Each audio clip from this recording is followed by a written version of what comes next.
Hey YouTube, here's another video of me just giving you a quick rundown of the essential gear, well I figure is essential gear anyway, of my wildlife setup. Starting off, I use the RF 1 to 300 millimeter lens, which is a f2.8, but I mainly use it with the 2x extender, so now we've got a 2 to 600 millimeter lens, f5.6. Love this lens. I want to almost say it's probably the best lens Canon's ever produced. Works phenomenal. No issues with the extenders. If any hesitation, just do it. It's a little bit heavier lens, but compared to like the Canon 2 to 4, it's actually quite a bit lighter. So I've been very, very pleased with this lens for stills and for cinema work. So now that I've used this Canon C50 for a couple of months now, I think I'm getting pretty comfortable with it, what I like, what I don't like, and for the most part, there's not a lot I do not like. So I've been really enjoying this camera. It's nice menu layout. The tools that are in it work great, which we'll get into some of the menu settings in a bit. But right now, let's continue on what I use as essential gear, and you know, hopefully it's helpful for you. So one of the first things is what I use is a follow focus. So I use it for obviously what it's intended for, follow focus, but I also use it, let me show you. I can also just use it for zooming. This is a zoom lens, so I can actually just slide this down on the rods. You just put a little pressure, tighten it up, and then I can actually now use this to zoom the lens from 2 to 600 millimeters. And you can do this all in one throw. Right there. That's at 6. That's at 2. Again, very simple. You can just loosen this up on the rod, move it right over, and now you're back doing focus depending on what you're doing. I use autofocus quite a bit, so a lot of times I'll just have this on the zoom. So here we are zooming again. So let me just give you a quick rundown. I use two follow focus systems, and this one is by Tilta. Very nice little unit. Couple cons that I don't like over the SmallRIG, which I'll get to in a minute. This is $60. This is $140, the SmallRIG, so I don't expect them to be identically the same. This is double the price, a little over double the price. Couple things I do like about this, it's a little bit lighter weight, smaller form factor, as you can kind of see, so travel, etc. It's small, so they did a nice job with the size. One thing I don't like about it is this centerpiece, which controls the locking mechanism for the tilt, so you can put this however you want on your rods. So you want 90-degree downward angle or something, you can. And then this little lever, I don't know if you can see it, this little lever right here locks it down. Well, I highly don't recommend, and it's nowhere in their manual or anything, not going past this 90-degree orientation. Hopefully you can see that, because this piece in here is designed with plastic. You'll easily crack that point easily, and you can easily overpower. It's not hard to move that little lever at all. So that's kind of a downside that I find with this. That's about really the only negative. Everything else is very nice. You can change the gearing to either orientation. You unscrew this, then you can mount it right on this side. It's got AB points, so you just slide that lever, and now you can hit your AB points. If not, then you got infinite focus. Also comes with a gear ring. Also. This is where I do like the SmallRIG system a little better. As you can see, I don't have any of these rings on my lens, because let me show you. What they do is they provide a silicone ring that slips right over their gear, like this. And then this works best, in my opinion, with photo lenses versus cinema lenses. So you just slide that right over the gear, and then this, just by little pressure, you mount the pressure to it so it has the tension. I tighten it down on my rod, and then it don't slip. It's perfect. I really like it. And then I don't need two gearings either if I'm going to use it for the zoom or the focus. So it depends. This also has A/B stops. Hopefully you can see that in the video. Another nice feature, let me show you this orientation actually. What this has, which I like, I'm going to loosen this up so you can see it. This has a wheel that you can adjust too, but it's much quicker, no tools. You can see I just spun that. One side, other side. So that does a couple things. If you like, you know, depending on your position of focus, you want to go forwards or backwards or forwards, depending on what you're comfortable with, you can change that side to side. But let me go back. What I've also found that I like, because obviously depending on the lens, the length, etc., well, we've got some controls here, mainly the image stabilizer. This comes out of the box in this orientation. So let me just lock this back so I can show you. When I'm in my doing the focus wheel, as you can see, I don't know if that's showing up. Let me you can see this back side is now blocking, so it's super hard to shut image stabilizer off. Yes, you could just lower it, shut it off, put it out, but kind of a pain. But what you can now do is just move the orientation. I just spin the wheel around, which now puts this further down, so everything's completely out of the way. And to me, that's much easier. And then you're back to your focusing. So it's nice. And then also the SmallRIG has a tensioner in here. So a lot of the cinema lenses, they have a very loose focus, and even sometimes the zoom ring, depending on the lens. So now you can actually tighten this to where I can't even move that. So you can actually control the pressure, which to me comes out a little bit smoother in the video, depending on where you like it. So if I was going to overall pick one over the other, I would probably lean towards the SmallRIG unit.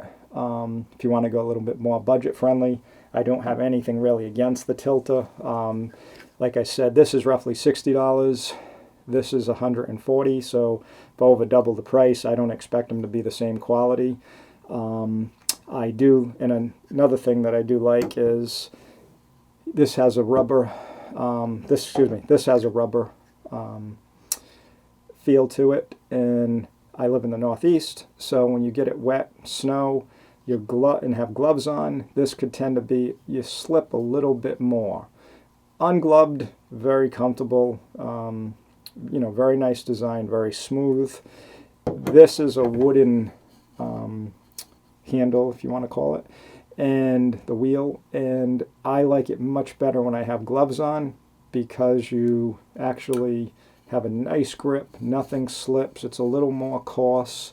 Not, if I want it to be negative, it's not as smooth as this when you don't have a glove on, but they both work, you know, very nice. But I think for what I do, where I live, etc., I lean towards the SmallRIG as the better unit.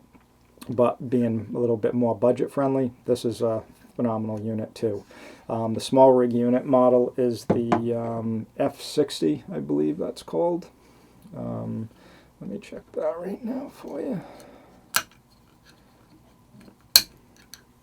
Yes, the F60 model is the version that I have.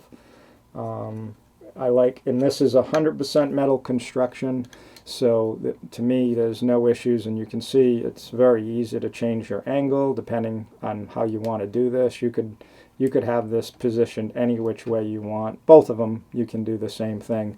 So if you want this positioned, you know, more down at the angle like this, I tend to like it, but kind of more like a 90-degree myself, but you know, that's a very personal preference.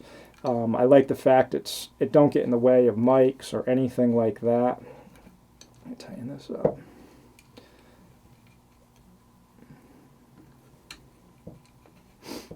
You put and how I do this, you just lift it up against the lens, put a little pressure, tighten it up, and then that's all you do, and it's perfect.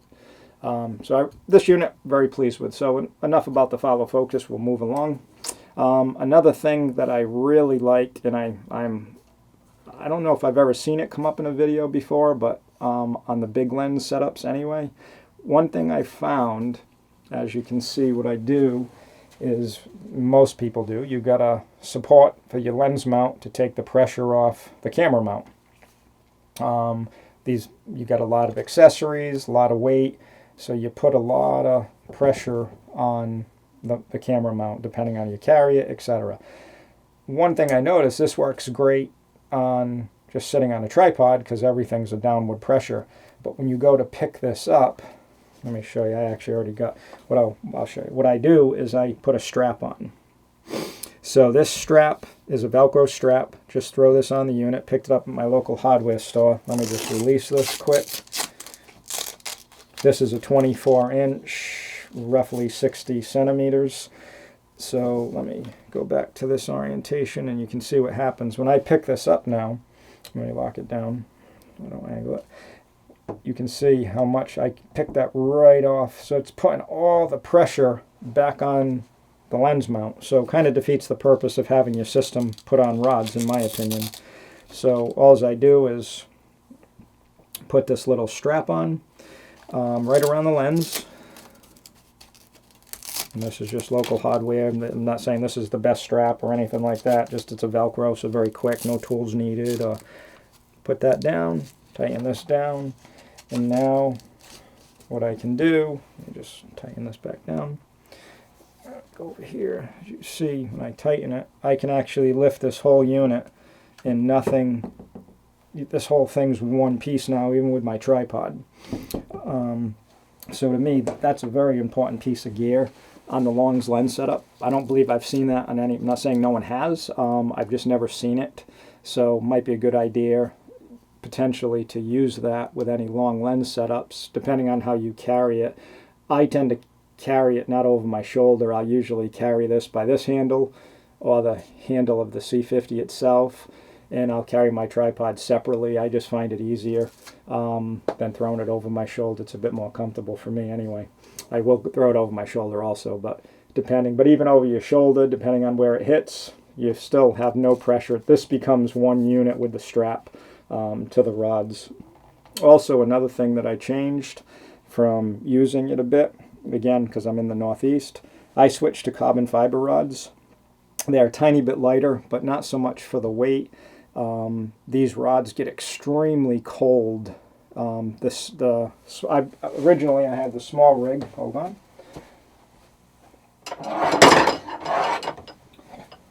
Originally I had this, I think these are aluminum actually, but they get incredibly cold. Great rod, no complaints, very strong, nicely made. This is a SmallRIG 16-inch, so I went to the 16-inch carbon fiber, and the temperature, even just being in my house, this is actually so much colder right now than this. So if you want to actually use this as a handle, which I've done, I've carried it by these rods, the temperature difference is insane.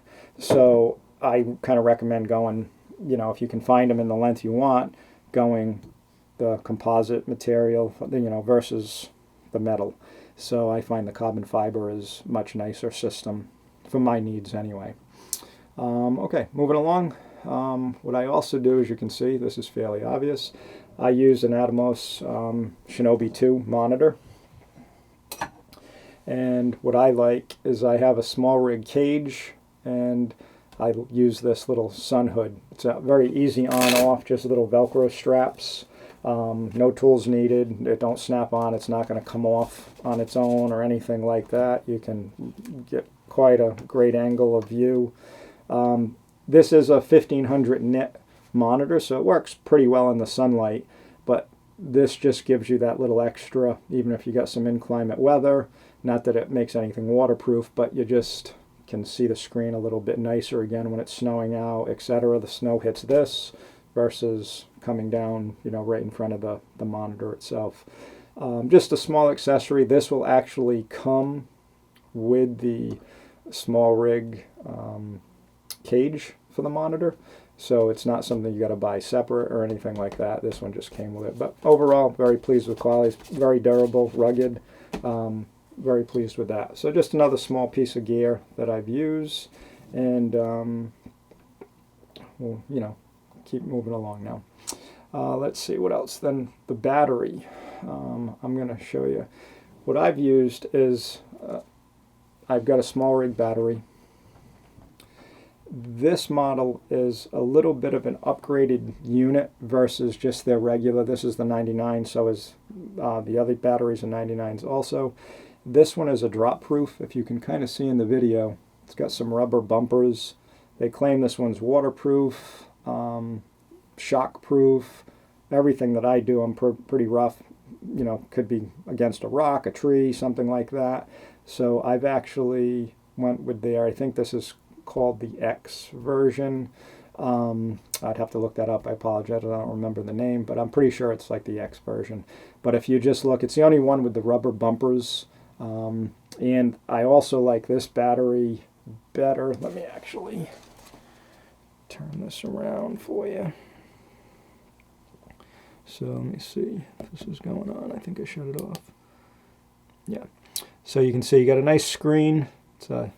It's touch, so you can actually, you can actually control, you might not be able to see that, but I can actually control the USB-C ports, DTAP ports. You can actually shut them on and off individually, which is a great thing, and I'm going to show you why. If you just shut the camera off, I'm going to actually, it's in off mode now.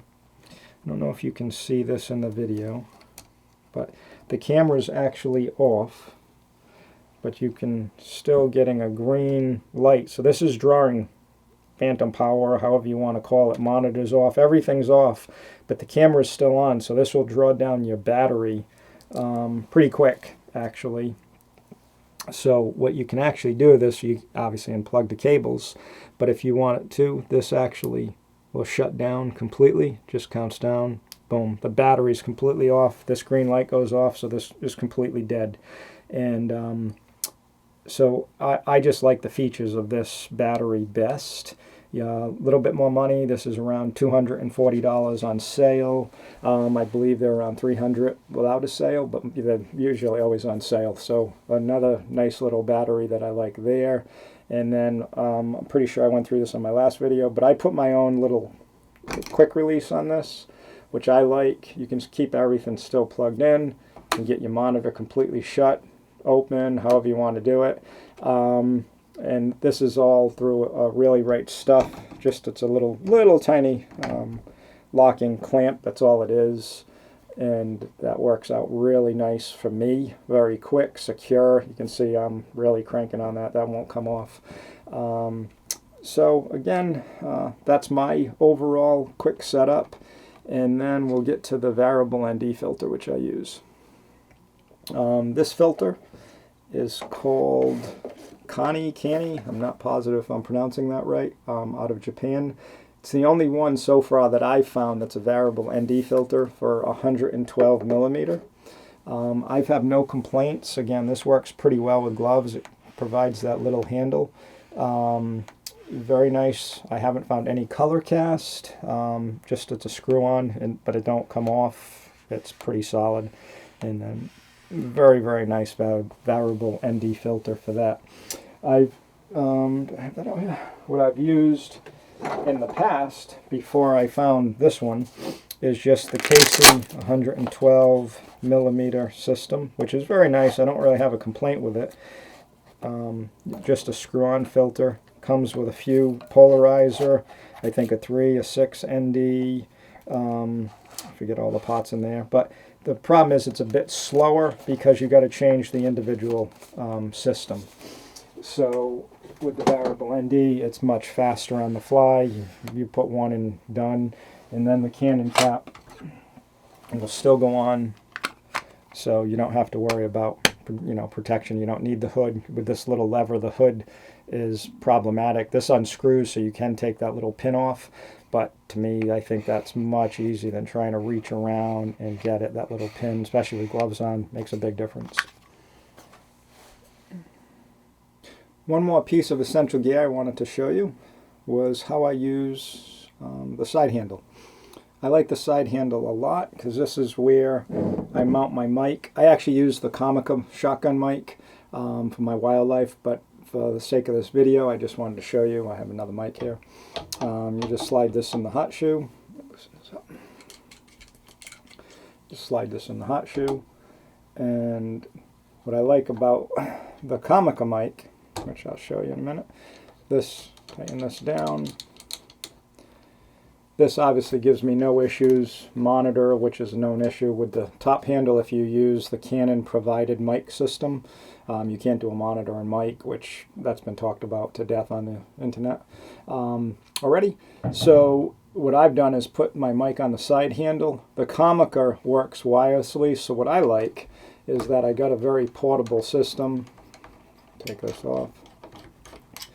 I got a very portable system to go around, just to do sound. You don't even have to be recording any video or anything.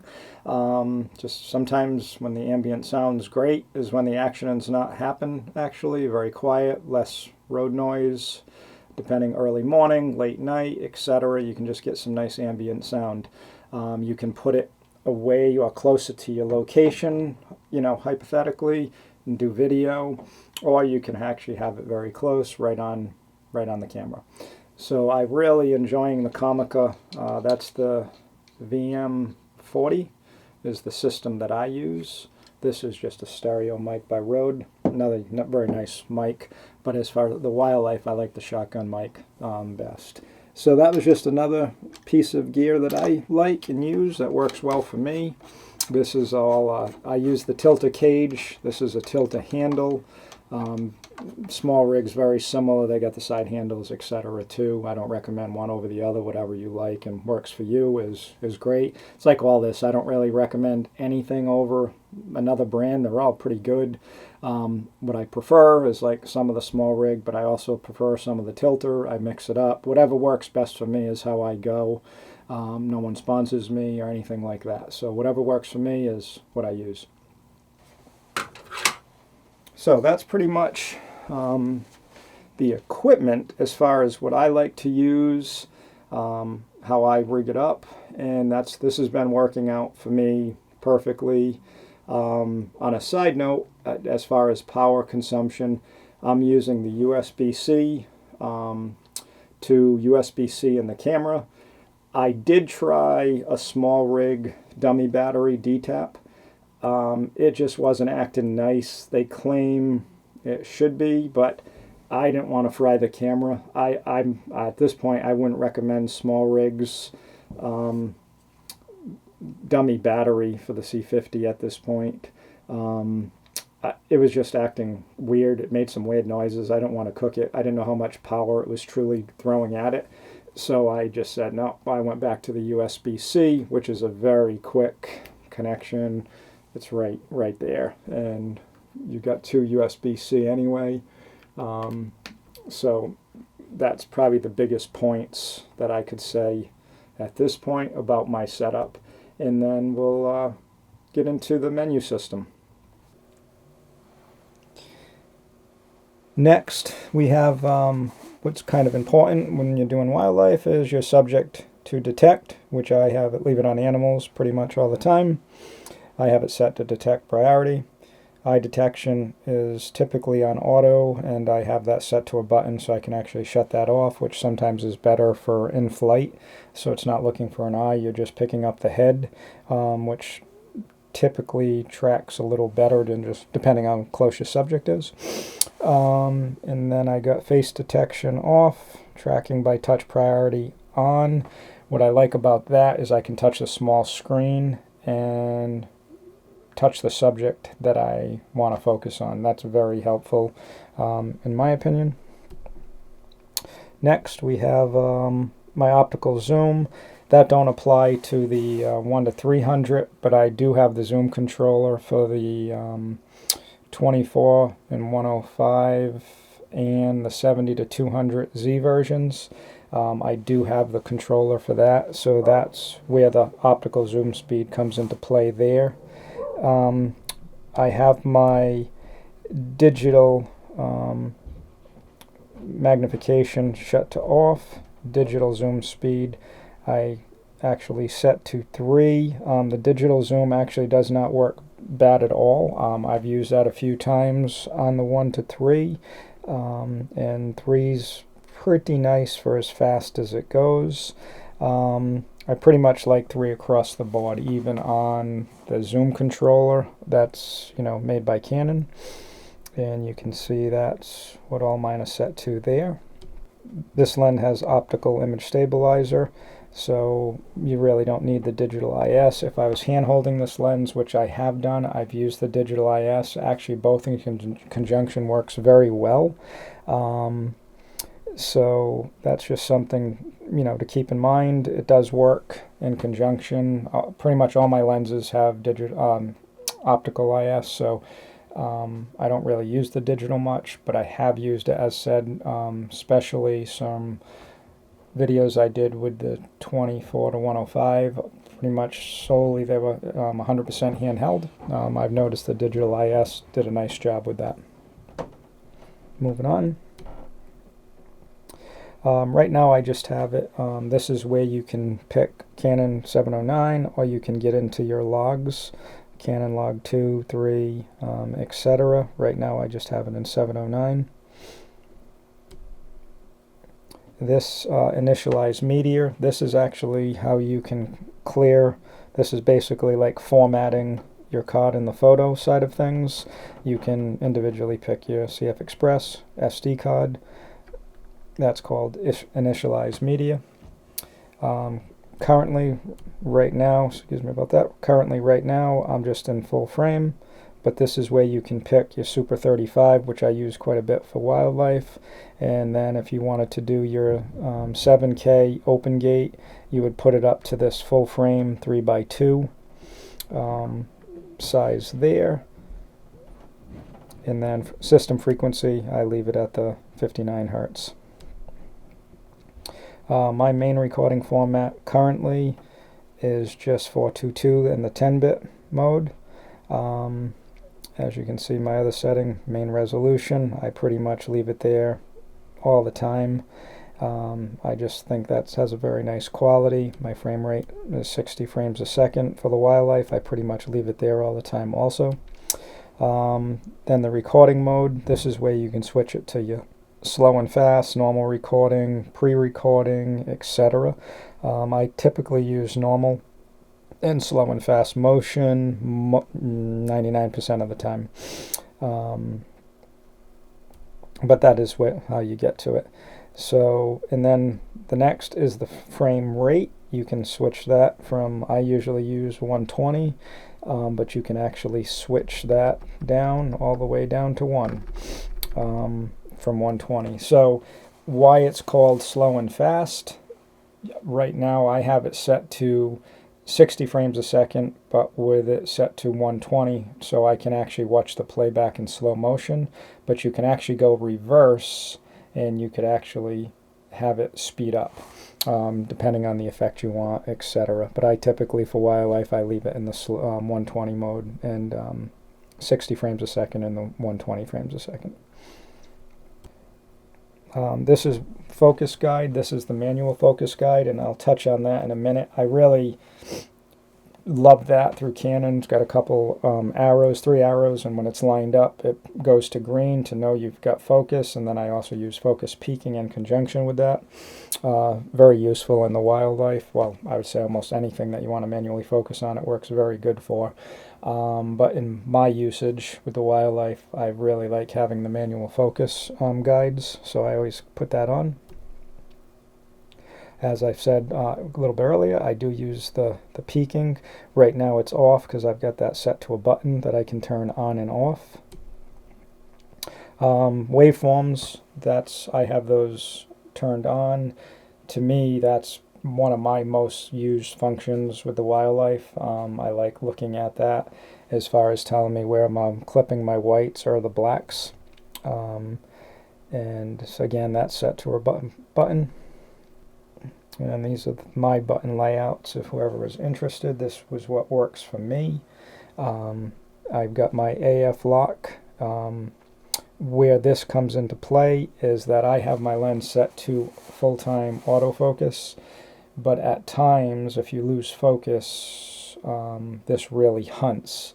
So a lot of times what I will do is just, I have it set to button 1, which is probably the easiest location for me. I hit it with my thumb, then I lock the autofocus so it's full manual, and then I get those autofocus guidelines. So what I do is I can manually focus on my subject, whether it be a bird, my dog, anything, etc.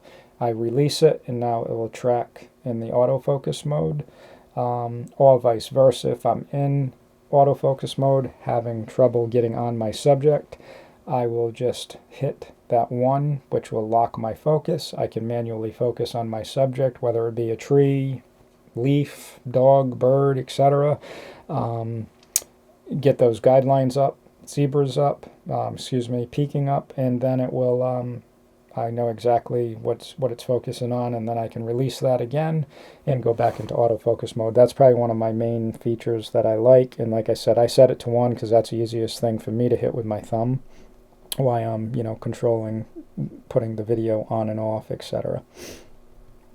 2, I set to my false color.